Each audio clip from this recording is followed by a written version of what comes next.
stories that I'd like for us to pick and look at that has happened over the weekend. I'd like to bring us up to date with the latest headlines from some newspapers across the continent. And we'll start with those from Kenya. The Star newspaper, Ruto's MP numbers threat to Uhuru Raila. Supermajority could give President free hand to engineer key constitutional changes. That story is on page 45.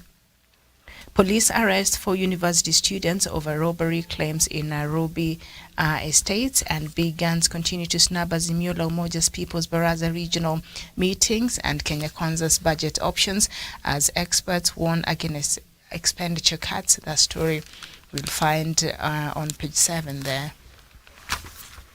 The Standard newspaper, Ruto on warpath to absolute power. President William Ruto's plan to control parliament is evident with move to co-opt members from the opposition, with the House resuming tomorrow, and now with a supermajority it will be a walk in the park for the president on passing legislation and blocking oversight.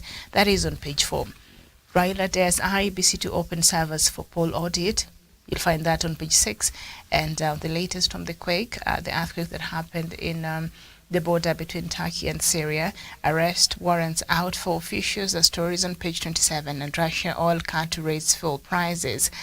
And then pain of bills, high taxes. Government officials have been shouting loud on why Kenyans need to pay taxes. However, not the same effort is applied when it comes to paying pending bills that are crippling business. That story is on page 12 and 13.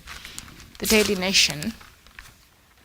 Auctioned. Tough times. More and more Kenyans are losing their valued assets, vehicles, pieces of land, houses and household goods as landlords, banks, SACCOs, Shylocks and online lenders go after them for defaulting on loans and payments. The high cost of living highlighted by the runaway inflation is not making life any better for borrowers. And for many Kenyans, it is just a matter of when, not if, the auctioneers will come knocking. That story is on page 7. Show us how you've spent 800 billion Kenya shillings taxes, Raila tells Ruto. IMF reforms will hurt the economy. House budget team warns president about plans. That is on the back page. Police deaths in Turkana bandit attacks rise to 4. Body of General Service Unit officer found as Rift leaders mount pressure on the government to deploy the Kenya Defence Forces to tame rampant insecurity in the region. Very well, so let's look at some other papers from the other parts of Africa. The Punch from Nigeria. CAN probes alleged Obi's 2 billion naira legacies. PCC claims blackmail. And The Nation also from Nigeria. Renewed hope is here. New vision from Uganda. NRM top leaders meet among Namuganza. The Daily Monitor also from Uganda. Inside the fight at Uganda embassies. The Daily News from Zimbabwe. War against drug peddlers mounts as government targets politicians, cops linked to scourge. The Herald from Zimbabwe as well. Gold coins a masterstroke. The Citizen from Tanzania. Farmers' income set for record numbers. The New Times from Rwanda. Majority of Momo borrowers are youth. That is according to the Credit Bureau. And then we look at the Daily Trust. That is also from Nigeria. Rural dwellers resort to trade by barter. That is barter trade. And then some papers from the UK. The Daily Mirror, NHS. Heroes, long COVID agony. The Daily Telegraph, UK security review over Chinese spy balloons. Another one I think was brought down in the border between the US and Canada. The Guardian from the UK as well. Labour condemns catalogue of waste on government credit cards. And then the Daily Express, care crisis deepens, leaving elderly at risk, and secret plot to unravel Brexit. And then the Independent, BBC board to consider chairman's future as cash for Boris backlash grows.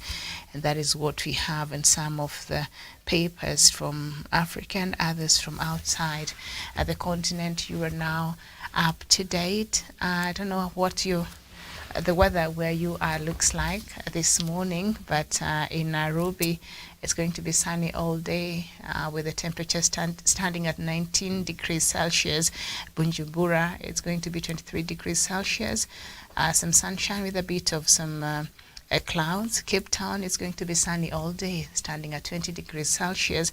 Khartoum, a bit of a lot of sunshine, but also some episodes of clouds here and there, standing at 19 degrees Celsius. Casablanca, 11 degrees Celsius, is going to be a cloudy and a very gloomy day there. That is as well as Algiers in Algeria with 11 degrees Celsius. But Addis Ababa, it's looking all sunny and lovely there, with the temperature standing at 17 degrees Celsius. And across the other weather situations across the world, severe weather tornado threat to build in southern U.S. this week. We have that threat there, severe weather. And they're still in winter over there, so 2 storms to unload some parts of swaths of snow as now travel in north central in the U.S. as well. And we do also have potent storms set to deliver colder air and heavy snow in western U.S. All gloomy, nothing there as compared to what we have here. And in Australia, there are 2 tropical cyclones spinning near Australia, so it's all doom and gloom, I suppose, but they're used to that. For us, that will be extreme, but those are the weather conditions this morning. So before we get into the news, let me bring us I'll just bring us the sports roundup from some of the newspapers here in Kenya. I'll just read through the titles, what we have on the newspapers and the sports they have covered, and then we'll just get into some of the topics that I'd like for us to look at. Athletics chief Tuwei banks his hopes on Vice. Captain Kandie, those are Kenyan news. And then Australian names team for World Cross event. Of all the 25 million Australians, Benita Willis is the only female record cross county champion, a feat she achieved in 2004 ahead of Ethiopians Eja Gayehu Dibaba and Woknesh Kidane in the women's 8 kilometers race. That is what we have there. And then City close in on Arsenal as Man United thrash Leeds. Manchester City shrugged off the uncertainty caused by a series of Premier League charges to close to within 3 points of Arsenal at the top of the table with a 3-1 win over Aston Villa yesterday. Okay. And then proposed VAR changes put to test in Morocco, and FIFA's proposed changes to the video assistant referee VAR functions were put to test at the World Club Cup final clash pitting Spain's Real Madrid and Saudi Arabia's Al Hilal, to the excitement of the 44,000 plus fans in the attendance at the Prince Mauli Stadium. So we have that there. All right. There's another sports story that I saw. I guess, Let me just take us through that on the Standard. On the Standard, we have some time, so we have to cover that, okay? All right. The back page on the Standard newspaper. Arteta accuses officials of changing the rules. Arsenal boss Mikel Arteta has accused officials of changing the rules after claiming Brentford's equalizer in the 1-1 draw at Emirates Stadium should have been ruled out for offside. The Gunners had taken the lead in second half when Leandro Tosado scored his first goal for the club, but Ivan Toney levelled when he nodded in Christian Norgard's across the close range. Video assistant referee operator Lee Mason did not draw the VAR guidelines to check for offside. Tony's goal was the subject of a VAR check by Mason following Ethan Pinnock's challenge on Gabriel. That incident was cleared, but there was a suggestion Christian Norgard was offside in the goal's build-up. Okay, so there was some controversy over Saturday match. They're saying Saturday was a bad day for the VAR in the EPL, as Chelsea was also denied a penalty. Okay, so what's going on? I suppose the VAR was supposed to aid in ensuring certainty in some of a goal if it's controversial. So it appears it's causing more controversy. And then Rashford scores as Man U beat Leeds. So that is your sports roundup from over the weekend. Okay, so I think now you are really up to date. Some sports and whether they're We're doing just fine. Okay, all right. So let's just turn our attention to what I really know how to do, and that is the latest news from across the continent. And then we shall just pick on these stories and talk about them. The African Union has called on Saturday for a political dialogue between the Ethiopian government and the Tigrayan officials more than 3 months after a peace agreement that ended a bloody conflict in the north of the country. The statement issued on Saturday in Addis Ababa was the outcome from a meeting of the Monitoring Committee for the Peace Agreement on Friday that included representatives of the Ethiopian government, Tigrayan leaders, and the Intergovernmental Authority on Development (IGAD). A peace agreement was signed in November 2022 in Pretoria between the Ethiopian government and the rebels of this northern region of Ethiopia. After 2 years of conflict since the Pretoria Agreement, the fighting has stopped and aid deliveries have resumed. Flights between the capital of the Tigray region, Mekelle, and Addis Ababa restarted in early January after an 18-month interruption. Access to Tigray is restricted, making it impossible to independently verify the situation there. So, African Union calling for political dialogue. Why would they be calling for political dialogue between the government and the Tigray? We know that the mediation process, from what the reports we've been receiving, have been going on well, and the normalcy, both the government and the other side are really trying to bring things to what they used to be.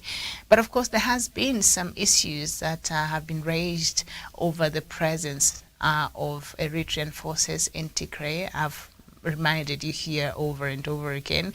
So I guess that is why the African Union is calling for political dialogue in Tigray. I would have also wanted for the African Union to call on political dialogue between the Oromia Liberation Army movement. They have also been wanting to talk with the Ethiopian government, but the Ethiopian government has not been keen to offer that or to want to participate in that kind of process. And what is not happening, that the African Union felt it was important for it to make this statement. And while they were talking about this and just assessing the progress that has been made as far as this conflict or this mediation process is concerned, I would have wanted the African Union to talk about Eritrea, because Eritrea is a member of the African Union, and Eritrea has been accused of having participated, and still its forces are still there in the Tigray region. So I don't know why the African Union did not address that aspect of some of the things that perhaps are still lagging behind as far as this mediation is concerned, and some of the things that needs to be spoken about. So that is that, but they're urging the government and the Tigray, the TPLF, to have political dialogue, which is quite something there, because why would they call for that? What's going on? What did you find out there that the rest of the world needs to know about that is not happening or that is happening? Okay, so as I've said, normalcy has resumed, but slowly. But to some extent, the rest of the world cannot really cannot really speak on it with authority, me included, seated here, because there's still been some blockade, and the government is still controlling access to that region. So, but a few, like last week, there's a UN mission, I think, that went there, that said, things seems to be moving well. So we're just hoping that that is the case, and things will completely go back to normal. But I don't know how that is going to be possible when we have that many people who died and we have that amount of destruction that happened. I think even as Ethiopia strives to move to a place where perhaps will be considered the new normal, but I think also some level of accountability is really, really necessary as far as the casualties and the deaths and all that happened during that 2 year that there was an active conflict in that region. So, But so far, so good. The peace agreement was signed in November last year, and in Pretoria, and the Ethiopian government with the rebels, but only they signed that agreement with the TPLF. But remember, it was not only TPLF that was fighting against the government. We had also the OLA that is still fighting and is still causing some issues, and the government's response also has been of aggression. So that is something that also is there. Last week I promised that I will talk to us about what is going on with the Orthodox Church. So perhaps that is one of the things that we shall look at 3 p.m. East African time, and this renewed conflict that we've seen, not renewed, but the conflict that seems to be escalating and now seems to have taken a political undertone. Is it threatening to cause further instability in Ethiopia? So I would like for us to look at that, and perhaps what the position of the Orthodox Church in the Ethiopian community, and the impact and also the symbolism of the church. We know it has its members are over half of Ethiopia's population. That's a huge number. Remember, Ethiopia is the second most populous country in Africa, so it has a good number of millions, over is it 180 million people there. Nigeria is the most populous with 200 plus million people, followed by Ethiopia. So when you hear over half of that lean towards, has a proclivity towards one religion, that tells you this Ethiopian Orthodox Church has a voice, first of all, and is respected, and whatever decisions or whatever is happening in that country truly has an impact because of the following that it enjoys, and all that. But that is a conversation we should have there, and the recent politics that has been ongoing there. Okay, so I'll bring us that later on at 3 p.m. East African time.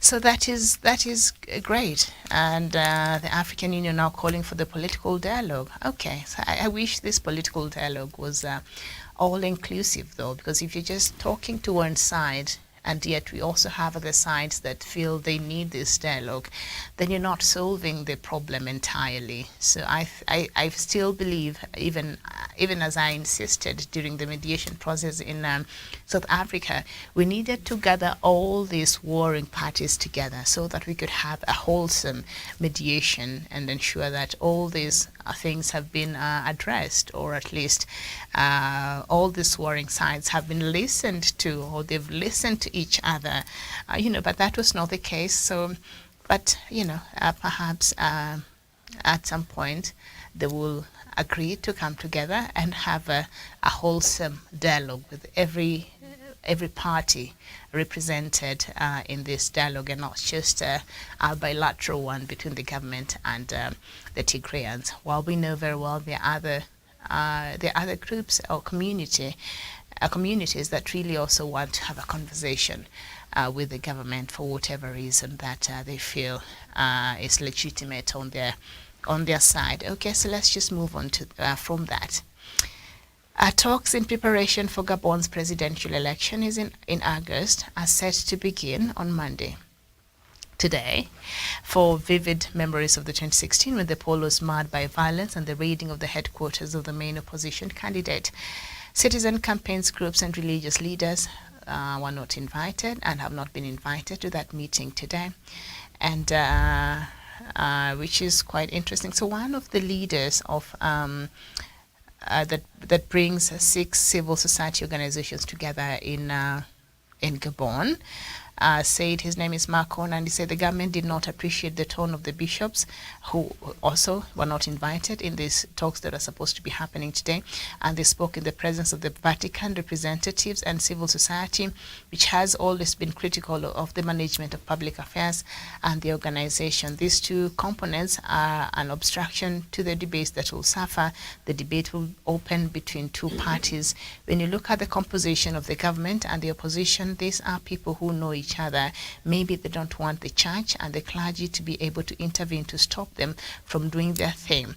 Civil society activists were excluded from the discussions, but are clear about the points they believe would help to improve electoral governance, elements that they hoped would include during dialogue. So there is a dialogue that is supposed to be happening today about the upcoming elections in August. Gabon is set to go to its presidential elections in August this year, and they were based on electoral violence that was experienced in 2016. The country thought it was wise for it to bring stakeholders and for them to sit down and charter a way forward, even as the country prepares for its elections. But clearly, religious leaders and citizen campaign groups that will be the civil society are not invited.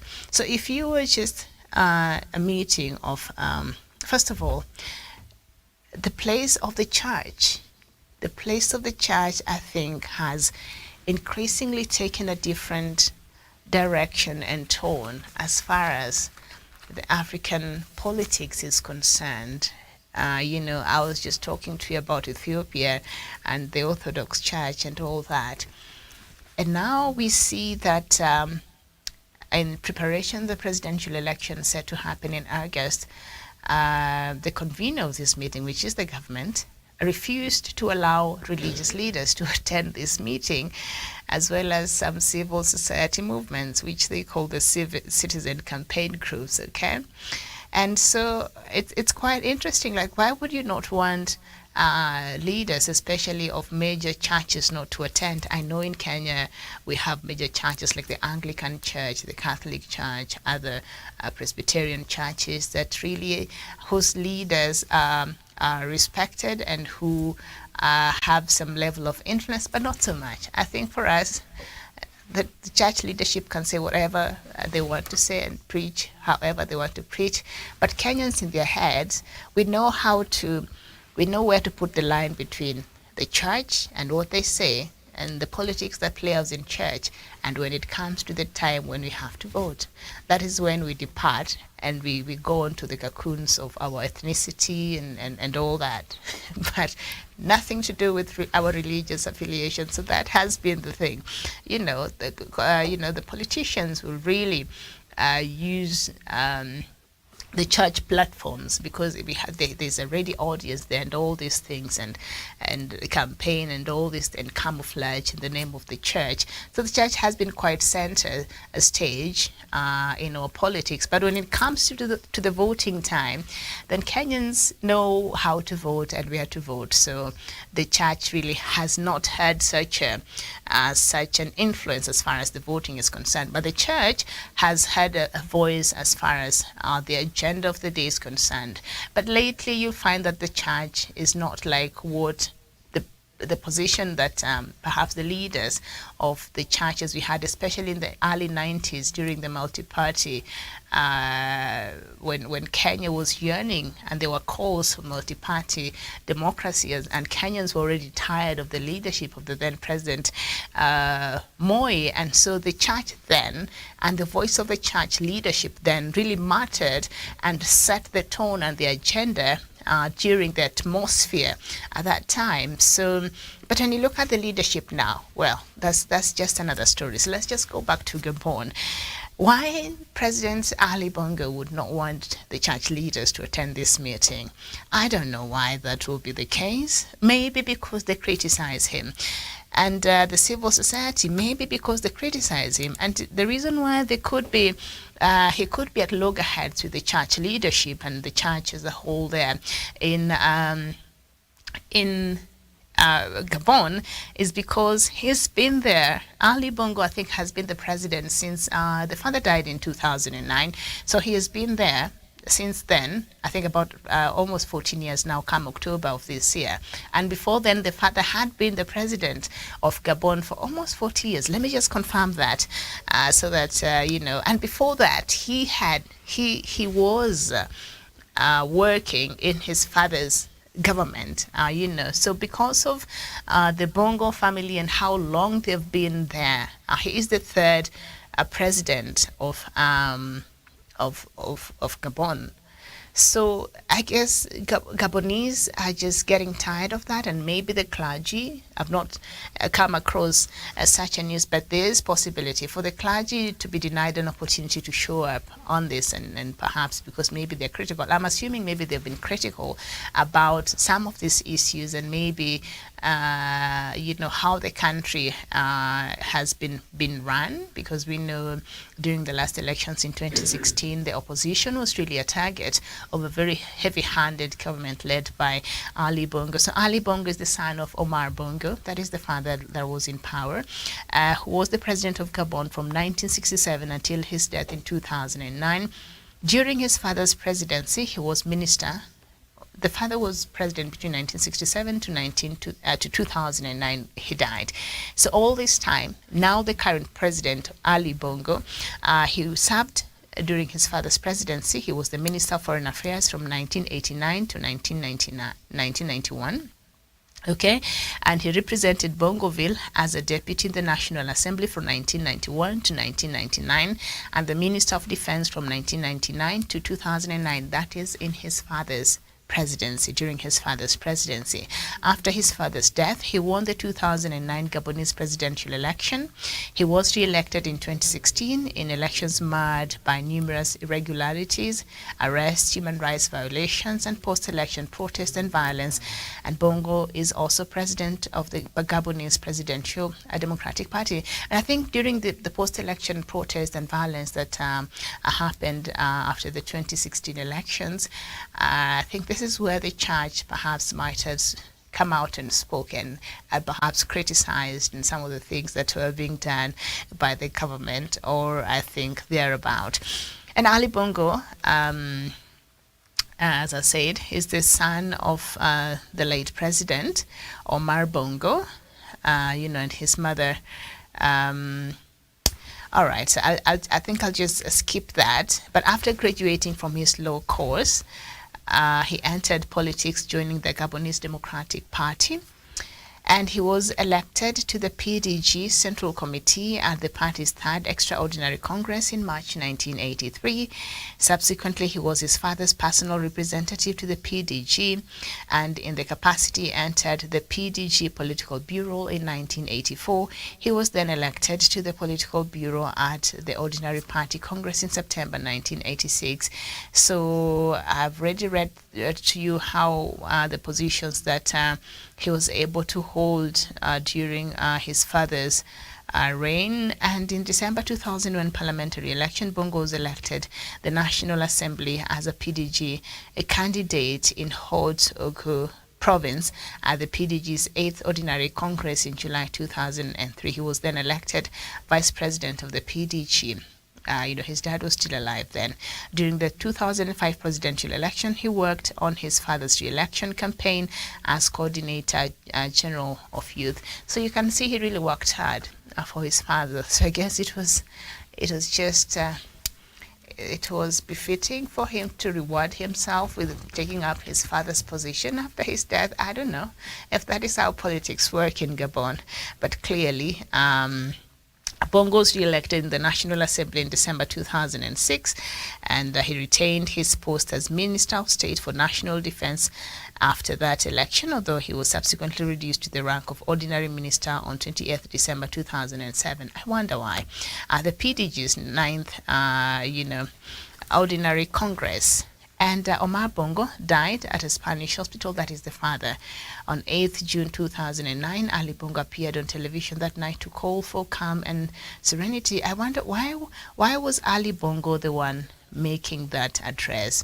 Because you would expect that a vice president will be the one to tell the country if something died. We remember when President Magufuli died, it is the vice president, the current president now, Suluhu Hassan, who came out to tell us that her boss had passed on. But in this case, Ali Bongo, who was just another minister there, is the one who came out and was calling for calm and serenity, and and a reverence to preserve the unity and peace so dear to his late father.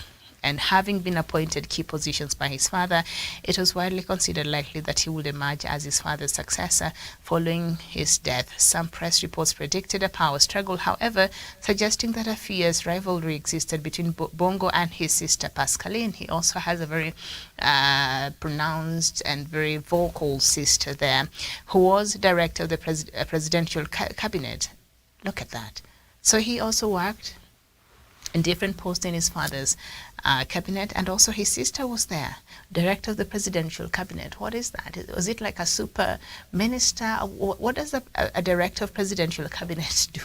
Because these are responsibilities for a vice president in a normal working democracy, but I guess this one is just special. Now, the degree of support for Ali Bongo within the PDG leadership was also questioned in the press, and it was argued that many Gabonese see him as a spoiled child. Jeez. And born in Congo Brazzaville, brought up in France, hardly able to speak indigenous languages, and with the appearance of a hip-hop star. He looked like a hip-hop star at that point. So people are criticizing him, being truly out of touch with what really Gabon needed from a president. And Bongo was one of the 10 candidates who submitted applications to become PDG's candidate in the early presidential elections that happened in August 2009. The father died in June, and I guess he was had chosen Bongo. The Secretary General Angel Ondo had chosen Bongo by consensus as the PDG candidate, although this decision still needed the formality confirmed at party congress. So he went ahead to win the ticket of that party, and he was despite standing as the presidential candidate, Bongo was retained as Minister of Defense in government appointments in July. And so the opposition strongly protested Bongo's continued inclusion in the government after interim President Rose Francine Rugombe said that Bongo would be replaced so that all candidates will be on equal footing. But he continued to, even after he was given he was chosen as the flag bearer of his party, the constitution of Gabon needed for him to step down so that all candidates will have a level playing field. But he refused, and so he continued in his position as that he was serving when his father passed on, and he continued serving. He continued serving there. So the opposition really had a problem with that. So, and remember, he was serving as Minister of Defense, so that is a very strong portfolio there, so I guess that gave him an upper hand compared to the rest. So anyway, he got elected. So now, fast forward, I will not bore you so much with his stories here. Elections are scheduled again for August of this year. And so that is the reason why they were calling for the meeting today. And I think what brought us to this point is the fact that some civil society and also religious leaders have not been included as stakeholders in this meeting that is meant to be happening today. So it appears it's just the politicians that shall be meeting, and maybe other bodies, I'm not sure. But so there has been a criticism over the lack of inclusion there.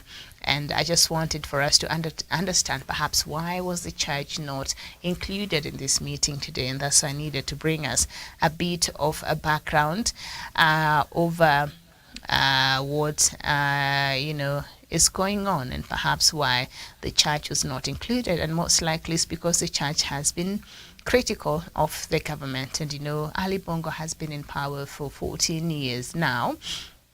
And before that, his dad had been in power for many, many years, and he's the third president of Gabon. Okay, so we'll just leave that there for right now, because I also want us to look at, a story I saw last week, where foreign ministers from 3 West African countries that recently underwent military coups have called for their reinstatement into 2 key regional blocs following a trip to the region by Russian envoy Sergei Lavrov. Okay, interesting. Now, the top diplomats of Mali, Guinea, and Burkina Faso said in a joint statement on Thursday that they had agreed to work together to push for the lifting of their suspensions from the Economic Community of West African States, ECOWAS, and the African Union, that is the AU. Abdoulaye Diop of Mali, Moracinda Koyat of Guinea, and Burkina Faso's Olivier Ruamba held talks in the Burkinabe capital Ouagadougou after Lavrov traveled to Mali earlier in the week to pledge assistance to West African countries battling armed groups. The three countries had agreed to pool their efforts and undertake their initiatives for the lifting of the suspension measures and other restrictions by ECOWAS and AU, according to a joint statement released after the meeting. A string of coups unfolded in the three countries since 2020, bringing in governments that have bristled at external demands to restore civilian rule, leading to suspensions from regional groups, and mounting insecurity in the Sahel region led to the three ministers to agree on the need to combine their efforts and those of other countries of the sub-Saharan region to deal with the scourge. That is what part of their statement said. Mali has fallen out with France, its former colonial power and traditional ally, in favor of close military ties with the Kremlin, and the speculation is rising that Burkina Faso is following suit. Now, let's just go through some of what that statement they issued, these three countries. The leaders of this, the foreign affairs ministers from these three countries, they said, "This is the first time that I have been in Burkina Faso." This is what the Mali's foreign affairs said. "I've been in Burkina Faso since the struggle of the Burkinabe people, which led to a correction, enabling the recovery of our sovereignty and territorial integrity in this brother country." Okay? And military regimes have seized power in Mali and Burkina Faso amid anger at the army over the toll from the conflict that has claimed thousands of lives and forced millions from their homes. The coup in Guinea had different causes, being rooted in public anger against the then President Alpha Conde over a lurch towards authoritarianism. Mali and Guinea were also subject to other sanctions that have since been partially lifted. The diplomats slammed the sanctions, saying they affect populations already battered by insecurity and political instability, deprive ECOWAS and the AU of the contribution of the three countries needed to meet the major challenges, and undermine sub-regional African solidarity. That's quite interesting there. A trip to Bamako on Tuesday, Lavrov paid tribute to the bonds forged between Mali and Russia in fighting armed groups. I don't know how that is working out, really. He said the Kremlin was willing to provide the country with further support. And he said, "We are going to provide our assistance to them to overcome these difficulties. This concerns Guinea, Burkina Faso, and Chad, and the Sahel region generally, and even the coastal states of the Gulf of Guinea." Since seizing power in 2020, Mali's military government has brought in Russian planes, helicopters, and paramilitaries personnel, and that France says Wagner, that's how you say it, I guess, in Russian and in German. The Wagner mercenaries there. Okay, so I found this story to be quite something. And there's something here that really has made me stop and just... All right, let me just take a look at that. So while they were holding this press conference on Thursday last week, the diplomats slammed the sanctions, saying they affect populations already battered by insecurity and political instability. And these sanctions, they're saying, are depriving ECOWAS and the AU of these three countries' contribution, because member states contribute towards these regional bodies.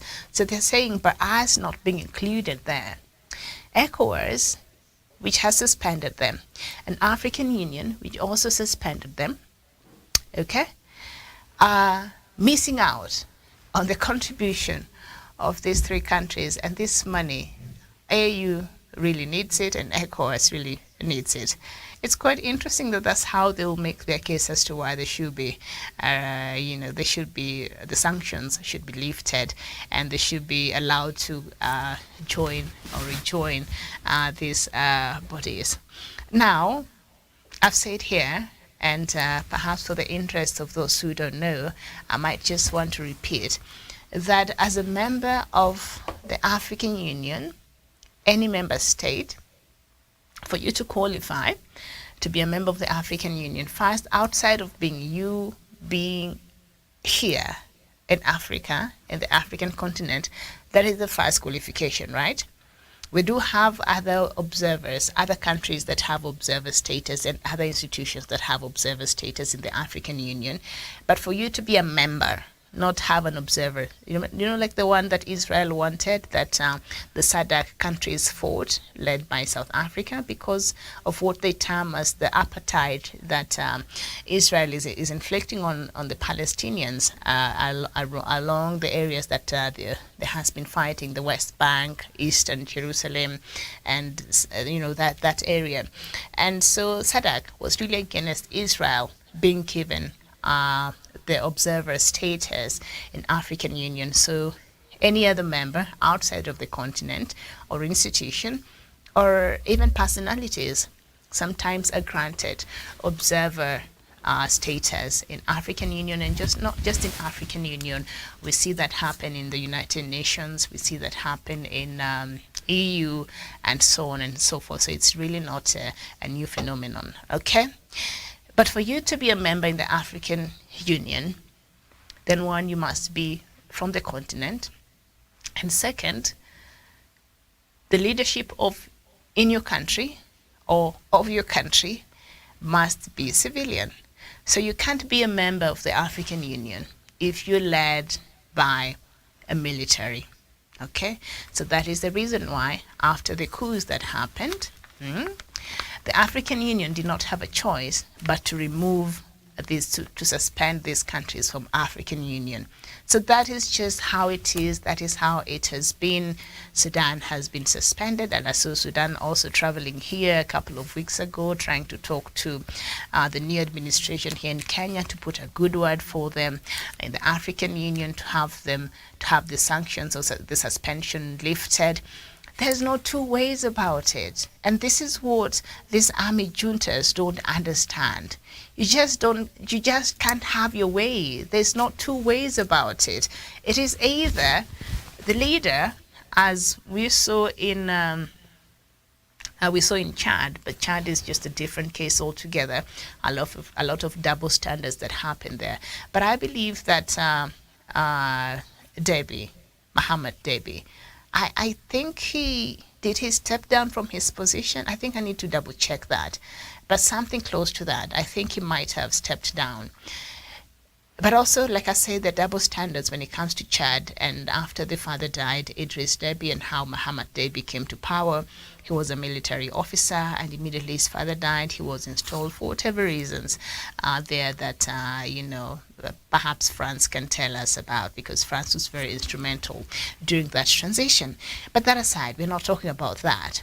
Now, these three countries that wants to be reinstated back to the African Union and to ECOWAS, have they now realized the importance of cooperation? I was explaining to you here last week the way the international system is set, and even the way where the world is today, and a lot to do with globalization, which has really made the world a very, very small village.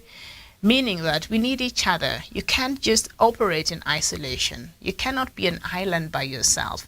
You need the cooperation. You need these regional blocs like ECOWAS, like the East African Community, like IGAD, like SADC, like others there at the north. We need these regional blocs for you to be able to sustain yourself, for you to be able to be part of.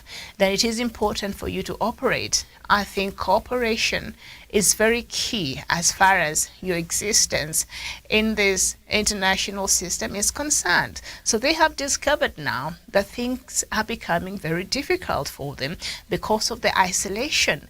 Because of the isolation, this meant that when they were removed from ECOWAS, there are certain things that they cannot. There are certain perhaps trade benefits that they can't get that they would otherwise get if they're members of ECOWAS and if they're members of the African Union, okay?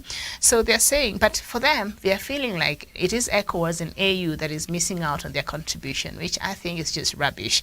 I mean, how much do you contribute to the African Union, and why do we still have 75% of the funding from outside AU. So if the money that you give there was really substantial, then it would have solved perhaps half of that. We will not be having 75% of AU's funding coming from the European Union and other countries outside there. So obviously it's not that substantial, but of course the members do contribute a certain amount of money, agreed amount of money, to these regional bodies like African Union and ECOWAS, for them to put that as a reason why they need to be allowed to go back to these bodies, then I think they don't get it. They just don't get it. You cannot have your cake and eat it. If Mali is to be in the African Union, if Burkina Faso is to be in the African Union, if Guinea was to be in the African Union, it's not rocket science. You all need to organize for a civilian election so that the country can transit. But that is something that you have refused to do. Instead, you just want to sit there, still have a military ruler. You still don't want to give way to transition, and you still want to be in the African Union. It does not work like that. And I find this to be interesting, and the timing of this to be very interesting, because this just comes after the Foreign Affairs Minister for Russia, Lavrov, Sergei, remember? He had a tour. In fact, these countries, he was in Mali. Then after he was done, now I think he told them, you go have a press conference and insist on them in having you back in the African Union. Russia itself was denied an opportunity to be in the EU. It was removed because after it annexed, remember, it annexed Crimea in 2014. It was removed from EU. So, and the way it has been operating and behaving is not in line, sometimes, not always, but sometimes, with the values that the EU claims to have. I'm saying claims because I've seen a couple of countries there really operating in ways that are questionable, but because it's Russia, and because EU and communism does not go together very well, so that's why they interact and they have this hate relationship, or is it a hate love, because they need Russia for their gas. So I guess it's this relationship that they've been having, but they know how to play the politics over there, and so they still find a way to coexist and still have a mutual beneficial relationship, but still are enemies. So that is how it is playing up there. But here I think we are very clear. So after he met and he had a tour in these countries, Sergei Lavrov, and now we see these three countries holding their foreign ministers in these three West African countries, holding now this press conference they held last week, and they want the suspension from the Economic Community of West Africa, that is ECOWAS, and the African Union to be removed. No, it can't be. It can't be removed. You can't have your cake and eat it, and we can't keep changing the goalpost just because you feel like we should do that. That is not how these bodies are meant to be working. That is not what is supposed to be happening. And if you insist on you being in power, then that is the only way. And if you want things to change and you want Mali to be removed from that, to be reinstated back to African Union, to be reinstated back to ECOWAS, then you must do what's right. I think the rules are very clear. So if you choose to violate them, then you can't be part of these bodies, and that is something that not just these military juntas, but the rest of our leaders from across this continent need to understand. You can't keep changing the goalpost just because you're falling short, and yet these are rules that have guided these blocs for quite a while, but you just want to have your way. You just want to have your cake. You will not even give a date for elections. You will not give a timeline for transition. You will not even, you don't want to be questioned. I think when they removed President Boubacar Keïta, who I think later died, he died last year in January, I believe. I think they said they wanted to change the foundations of Mali. I wondered, now what is that? What will that look like? They've not come up and told us. This is what, after we removed President Ibrahim Boubacar Keïta, this was what we thought was wrong. I think they also suspended the constitution, if I'm not wrong. I think so. And this is what we're working to build, or this is what we're working to, for to rectify or to do different. They've not been giving us an update. Instead, the date that they gave that they were supposed to be organizing for an election that will allow for a civilian president, they kept changing. And I think this is another country to watch very closely, because the way things have been moving in Mali and Burkina Faso and Guinea, I wouldn't be surprised if one of them had a counter coup happen. Burkina Faso had another one that removed the first guy who toppled Christian Kabore. I remember the former president of Burkina Faso. He was removed, and the leader of the military junta who removed him is now he sought for asylum in a different country because he was also toppled. So those are the dangers that these countries are now facing, that might even be putting them on a very delicate path towards stability, because as long as they're in power, there's some level of uncertainty, and I guess the economy cannot work very well, because you can't have investors pumping in money to a place where there's great uncertainty and what is considered to be political instability, because that is what that is with them being there. So that means the economy is hurting. And now the sanctions that have been placed because of the suspension from ECOWAS is also affecting a lot of movements of goods and services and trade and all that. So this is all boils down to now they're beginning to feel the pressure, and the people start making noise, because now when their lives are affected, then you can't find a solution to that. Now that is a problem. And because they are military people, they may not have the capabilities to really steer these countries forward, like we have seen. I think it has been very clear. So they're saying they've agreed to pool their efforts and undertake joint initiatives for the lifting of the suspension measures and other restrictions. No, you can't. However much efforts you want to put in that, you're wasting your time. The rules are very clear. If you want to be a member of African Union, organize for an election, let a civilian be at the helm of leadership in Mali, in Burkina Faso, in Guinea. That's it. Sudan, you as well. This charm offensive, this shuttle diplomacy you've been trying to engage in, is not going to work. However many countries you visit, however many statements you issue, no, we don't want your intentions. We don't want your plans. Do the right thing. And the right thing is organize for an election as soon as you can, very quickly, and then let the country transit. Let the country go back to a civilian rule, and then you can have the stability, and then you can march all the way back, to the barracks and protect the country from external threats. I think that's the job of the traditional security, and that is the military. That's your work, not leading the country. And then you can have the country back and have the country run back, because where these countries are today, they're really, really getting affected. So I guess from what I'm reading, because they held this press conference just after the visit by Russian Foreign Affairs Minister. So the purpose of course, he said, he's here to ensure that Russia is able to provide fertilizer and hydrocarbon something. I was talking to you about it last week and something else. And that's okay, because Russia has good bilateral relations with different African countries and different other countries across the world. I think every country, as I have explained here time and time again, is the state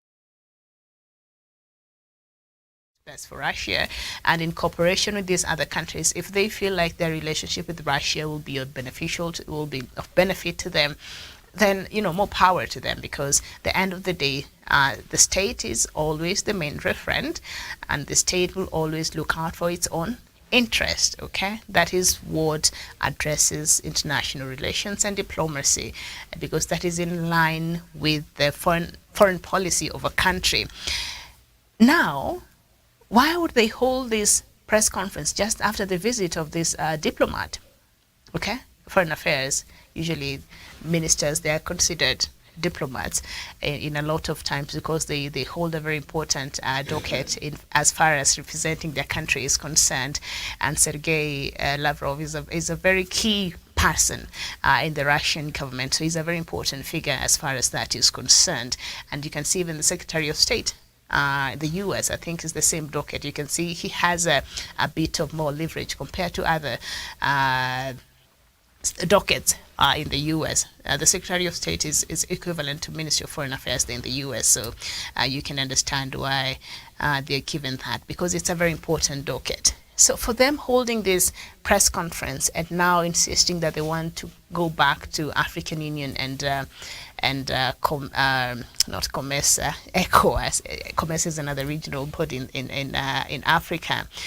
Does it mean now that perhaps they're finding this relationship with Russia, maybe it's not serving and addressing some of the things that they would want to be addressed? Because remember, the coming together and the coordination and the cooperation among the Sahel region countries, especially in the fight against extremism, was very important. And after Mali left the G5, and these other countries also, because they have been suspended from ECOWAS, all of them, now the concerted effort and the fight against these jihadists has been hampered because there's no clear coordination in that because of the severance of this tie. So that has affected them. And since they were suspended, you can only see the insecurity and the extremist activities as only heightened. So maybe they're feeling that they need to be part of, and that could be one of the reasons why they feel maybe it's not the suspension is not working very well for them, and it shouldn't.